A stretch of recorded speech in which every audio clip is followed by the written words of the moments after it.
বন্ধুরা, আজকে আবার নতুন একটা রেসিপি নিয়ে চলে এসেছি আপনাদের সামনে। এই কি মাছের মাথা বলুন তো, চিনতে পাচ্ছেন আপনারা? এটা হচ্ছে রিঠে মাছ। এই মাথাটাকে আমি এমনভাবে রান্না করব, খাসির মাংস ফেল। দেখুন, খেতে কিন্তু দারুণ লাগে, আমি আগেও খেয়েছি। এই মাছের মাথাটা আমি আগে থেকেই পরিষ্কার করে রেখেছি ধুয়ে। তো এখন আবার আমি এই মাছটাকে একটু হালকা গরম জলে ধুয়ে দেবো, তাহলে এর গন্ধটা থাকবে না। হ্যালো বন্ধুরা, আজকে আমি এসেছি আমার অঞ্জলি দিদিভাইয়ের বাড়ি। তো আসার সাথে সাথে দেখলাম রিঠে মাছ নিয়েছে। তো আমি ভীষণ ভালোবাসি। তো আমাকে দিদিভাই বললো যে তুই যদি রান্না করতিস খুব ভালো হতো, কারণ আমি একটু শপিংয়ে বেরোবো। তাই বললাম ঠিক আছে, কোনো ব্যাপার নেই। আর রিঠে মাছের থেকে ভালো বর্ষার দিনে কিছু হতে পারে না। তো আজকে আমরা রান্না করব রিঠে মাছের কষা।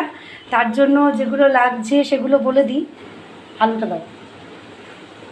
প্রথমেই রিঠে মাছ তো লাগছে, যেগুলোকে আমরা নুন হলুদ দিয়ে মাখিয়ে ভেজে নেব। তারপরে আমাদের লাগছে হচ্ছে আলু। আর এখানে আমি নিয়েছি 4টে বড় বড় পেঁয়াজ, একটা বড় টমেটো, কিছু কাঁচা লঙ্কা। আর এখানে রয়েছে আদা, রসুন, জিরে আর শুকনো লঙ্কা, কাঁচা লঙ্কা মিক্সড করে বাটা, আর ধনেপাতা, আর লাস্টে একটু গরম মশলা তো থাকছেই। তো চলুন শুরু করি আজকে আমাদের রান্না। প্রথমেই আমি মাছটায় একটু হলুদ আর একটু লবণ দিয়ে দেবো। থাকবে এই লবণ, আর একটু দেবো।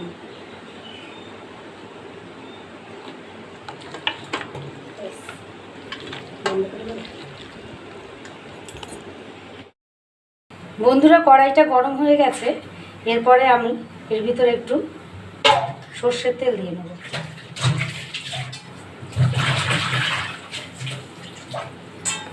সর্ষের তেলটা গরম হলে আমি আস্তে আস্তে মাছগুলো ছেড়ে দেবো।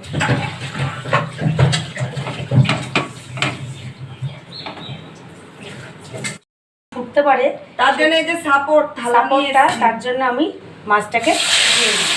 এবার ঢেকে দেবো। তো এরপরে মাছটা ভাজা হয়ে যায়, তারপরে আমরা আবার বাকি রান্নাটা আপনাদেরকে দেখাবো। এই যে চালু, এই যে।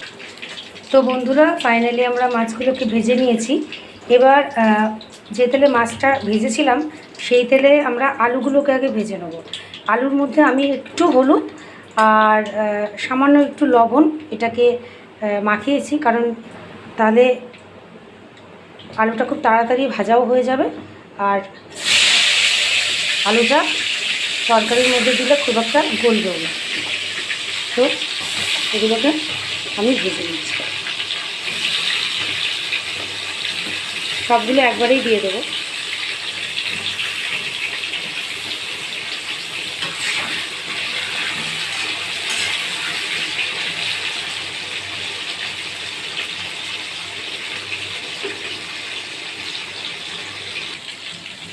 আমার আলু ভাজাটা প্রায় রেডি।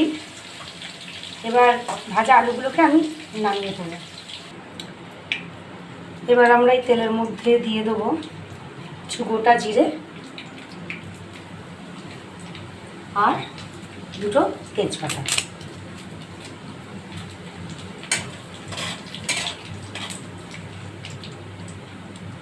গোটা জিরা তেজপাতাটা একটু যখন ফ্লেভারটা যখন ছাড়বে, তখন এর মধ্যে আমরা কিছু স্লাইস করা পেঁয়াজ দিয়ে দেব। এখানে আমি গোটা 4টে মতো পেঁয়াজ নিয়েছি।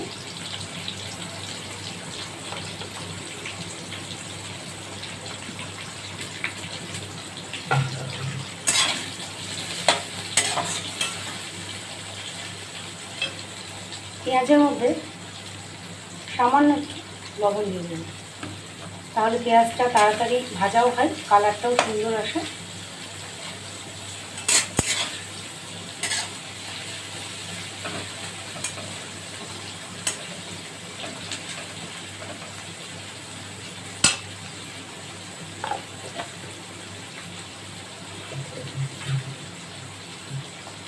তার সাথে কিছু কটা কাঁচা লঙ্কা চিড়ে রেখেছিলাম, সেগুলো দিয়ে দেবো।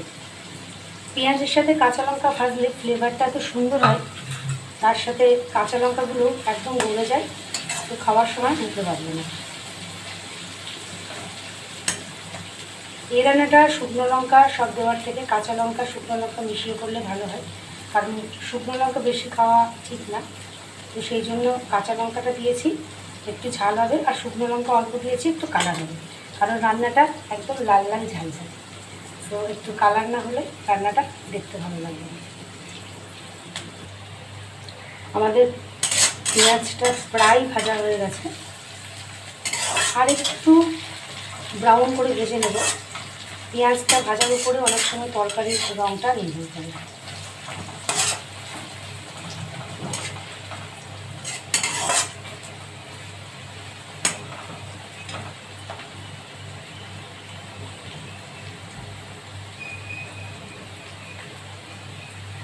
এরপরে আমরা যে মশলাটা নিয়েছিলাম, মাছ অনেকটা, তাই এখানে মোটামুটি আমাদের 5 টেবিল চামচ মশলা লাগবে। সেখানে আদা, জিরে, কাঁচা শুকনো লঙ্কা আর রসুন বাটা রয়েছে। এই মশলাটা আমি এরপরে দিয়ে দেব।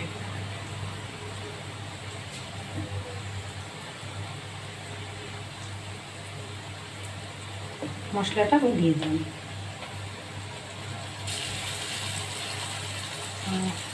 মশলার বাটিতে যেটুকু মশলা লেগে আছে তাতে একটু সামান্য জল দিয়ে তারপরে ওটা দিয়ে দেবো।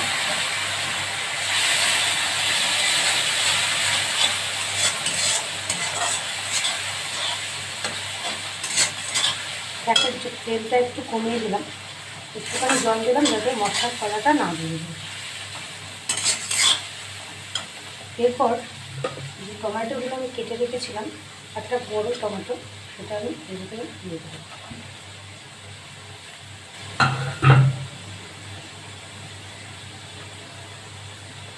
এর মধ্যে দেবো 1 চামচ হলুদ, একটু লবণ। এবার এটাকে কষাতে হবে।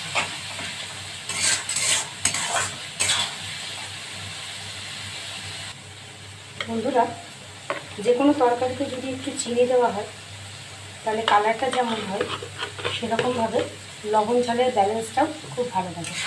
সেই জন্য বেশি না, 1/2 চামচ চিনি দিলাম। এরপর আমি কিছুক্ষণ এটা কষাবো। কষানোর পরে যখন তেলটা আস্তে আস্তে ছেড়ে আসবে, জানবো যে আমাদের মশলাটা কষানো হয়ে গেছে।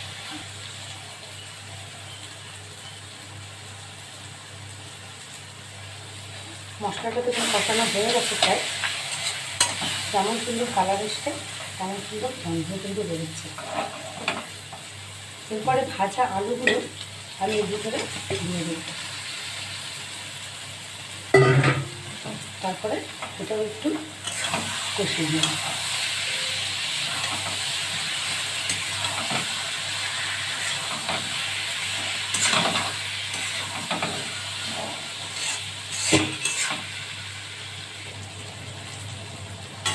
আলু দিয়ে মশলাটা সুন্দরভাবে কষানো হয়ে গেছে। এবার এর মধ্যে আমি একটু জল দিয়ে দেবো।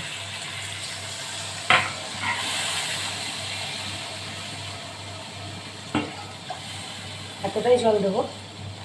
আলুগুলো মোটামুটি সেদ্ধ, একটু ফুটলে পরে মাছগুলো দিয়ে দেবো। যেহেতু এটা একটু ঘন হবে সেহেতু এর থেকে বেশি জল লাগবে না। এবার আমরা এটাকে কিছুক্ষণ ফুটতে দেবো।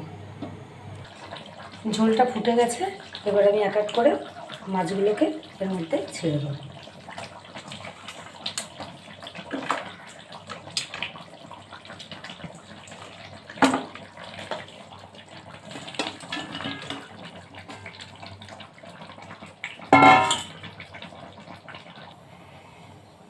এবার আমরা ঝোলটাকে ফুটতে দেবো, কিছুক্ষণ ঢাকনা দিয়ে রাখবো।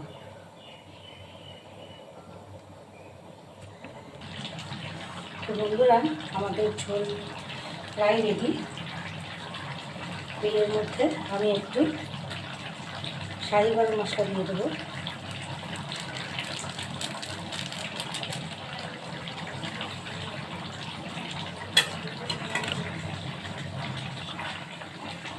সুন্দরভাবে এটাকে মিক্স করে নেব।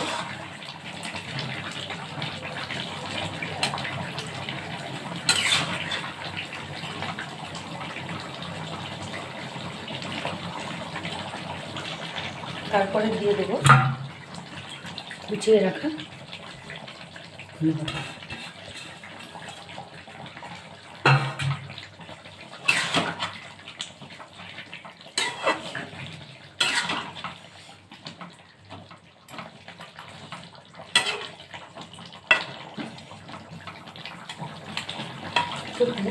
হালকা করে ফোটাবো।